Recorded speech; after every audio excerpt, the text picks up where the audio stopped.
Semaine d'Oussem Hamza, le cofondateur de Data for Job. Bonjour Oussem. Bonjour Thomas. Merci de nous avoir rejoints.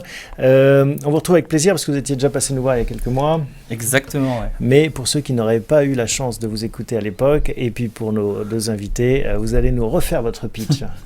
Alors, Data for Job est une start-up qui a été créée en mai 2015, à un moment où la fonction RH est en train d'être repensée, réinventée, non seulement grâce au numérique, mais aussi pour plein d'autres choses liées à une transformation générationnelle, etc.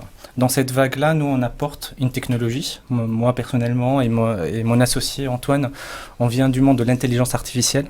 Et donc, on arrive avec de nouvelles idées de faire du recrutement, de faire du talent management, de faire de la mobilité interne, en y injectant une bonne dose d'intelligence artificielle. Qu'est-ce que ça veut dire? On arrive du monde de l'intelligence artificielle. On a l'impression que ça a 6 mois, l'intelligence artificielle. Vous étiez dedans, vous êtes tombé dedans petit, mais ça n'existait pas. Si, ça existait depuis très longtemps, mais pas dans les ressources humaines. D'accord. L'intelligence artificielle existe depuis des dizaines d'années. Donc on n'a pas attendu Amazon ou Google pour faire de l'intelligence artificielle. Vous étiez déjà, vous travailliez dedans avec une expertise qui peut être exploitée maintenant. Exactement, on l'a exploité déjà dans d'autres domaines qui sont principalement l'industrie. On a travaillé pour les banques, on a travaillé pour les assurances. Est-ce qu'on peut prendre un exemple concret pour qu'on comprenne bien justement le service que vous proposez et en quoi cette intelligence artificielle bénéficie au RH? Alors, je vais commencer par présenter peut-être notre produit qui va être donner le contexte pour expliquer en quoi on utilise l'intelligence artificielle. Aujourd'hui, on propose à nos clients ce qu'on appelle un TRM. Un TRM, c'est un Talent Relationship Management. Ça part d'une conviction qu'aujourd'hui, le recrutement, ce n'est plus un métier de process comme il a été depuis très longtemps. Aujourd'hui, comme l'a été la fonction commerciale, est devenu un métier de réseau, un métier de relation. Et donc, ce qu'on doit piloter, ce n'est pas un process de recrutement avec les différentes étapes, rendez-vous, compte rendu, etc. Mais ce qu'on doit piloter, c'est l'interaction, la relationship avec chacun des candidats. D'accord. Par contre, pour traquer cette interaction, ça veut dire qu'il faut avoir la capacité d'analyser plein de documents, plein de contenus, complètement non structurés. On ne sait pas d'avance à quoi ressemble le document. On doit en ressortir le sens, l'analyser, en tirer des conclusions et proposer des conseils de valeur aux recruteurs. J'ai compris. C'est une analogie donc avec le monde du CRM, le Customer Relationship Management. Vous avez très bien compris. J'essaye. Qu'est-ce que ça vous inspire, messieurs? Une question pour Oussem?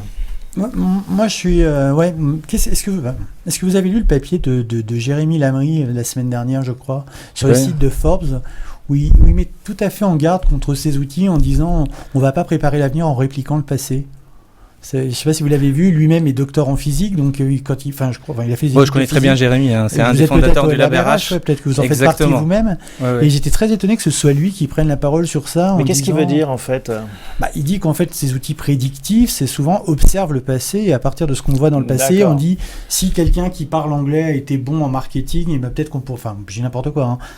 Je pense que tout le monde avait compris, on va aller plutôt chercher cette compétence-là que quelqu'un qui a un diplôme de tel diplôme. Et il disait en fait, le monde change très vite, on va comparer des univers qui n'ont rien à voir. J'aurais bien aimé avoir votre avis sur ça. Alors mon avis, c'est que tous ces outils-là d'intelligence artificielle appliqués à des sciences humaines, donc là on ne parle pas de monde rationnel, mais on parle de monde irrationnel, où il y a le facteur humain qui est extrêmement important.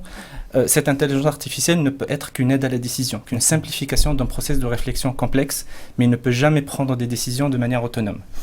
Pour simplifier un peu mon propos, aujourd'hui, si je veux prendre une décision, soit je suis demandeur d'emploi, je cherche à me réorienter, à identifier les pistes de carrière ou les trajectoires de carrière qui sont prometteuses pour moi. Qu'est-ce que je commence à faire? Je vais aller sur Google ou sur n'importe quel moteur de recherche. Je vais regarder les personnes qui ont un profil ou un parcours similaire au mien et je vais regarder comment ils ont fait. Est-ce que ce qu'ils ont fait me correspond ou pas? Un RH ou un recruteur, il veut faire la même chose. Il cherche des compétences, il ne les trouve pas, il va se creuser la tête. Comment il va trouver des personnes qui peuvent aider à se transformer, à évoluer vers ce qu'il cherche? Après, il n'y a pas de règle absolue. C'est pas si on fait ça, si on ajoute ça à un master d'anglais et on fait 3 ans de je ne sais quoi, on le devient. Après, il y a un sentiment, il y a l'intuition qui est là, mais au moins ça réduit le monde des possibles et ça factualise une intuition. Ça donne des éléments. Et du coup, c'est une aide à la décision qui est précieuse. Mais moi, c'est une conviction. Je commercialise aujourd'hui, je propose à mes clients une solution d'intelligence artificielle, mais je sais qu'elle ne va jamais les remplacer. Elle va les aider à réfléchir, à aller encore plus loin, à trier et aller plus loin et aller en profondeur des sujets. Laurent, l'intelligence artificielle. Oui, je crois que c'est comme ça exactement, il faut le voir. C'est un outil de la décision. Rien ne remplacera un contact humain, en tout cas pour le conseiller, pour nous. Nous, l'intelligence artificielle, on commence sur le big data avec un moteur de recommandation. On s'intéresse beaucoup à l'intelligence artificielle au travers de POC, comme on dit. Ça reste Proof of concept. Proof of concept. Donc ça reste à ce stade une promesse. Monsieur POC. On est très curieux de voir effectivement ce qu'on peut faire. Après, il y a des sujets où on peut traiter avec l'intelligence artificielle lorsqu'on traite quelques métiers spécifiques. Et là, l'intelligence artificielle donne beaucoup de bons résultats. Maintenant, comme nous, lorsqu'on a l'ensemble des métiers de la planète ou de la nation, c'est plus difficile de développer des algorithmes qui valent pour tous les métiers. Une dernière question, Oussam. Quel est l'accueil des RH, justement, des DRH, quand vous leur présentez ça ? Alors, je peux vous dire qu'on a mis en ligne notre produit après 1 an de R&D en juillet 2016. Aujourd'hui, on a déjà 7 clients. D'accord. Dans un Plutôt grand compte groupes, dans le domaine bancaire. On a un grand groupement bancaire. On est sur la fin du projet. On a commencé en septembre. On est sur la fin. Et aujourd'hui, je ne vous cache pas que mon pipe commercial est plutôt intéressant. Bon, écoutez, c'est tout le mal qu'on vous souhaite. En tout cas, merci de nous avoir rendu visite pour présenter data4job.com. Data4job.com. Voilà, data, c'est data 4 job. Ah oui, data 4 job. Ça va être sur l'écran, je pense. Pour présenter en effet cette start-up qu'on suivra avec intérêt. Vous reviendrez nous voir dans quelques mois. Merci messieurs, merci Laurent Stricher, merci Christophe Bis de nous avoir rendu visite pour expliquer ces stratégies numériques. Et puis merci à vous tous de votre fidélité. On se retrouve la semaine prochaine, même endroit, même heure.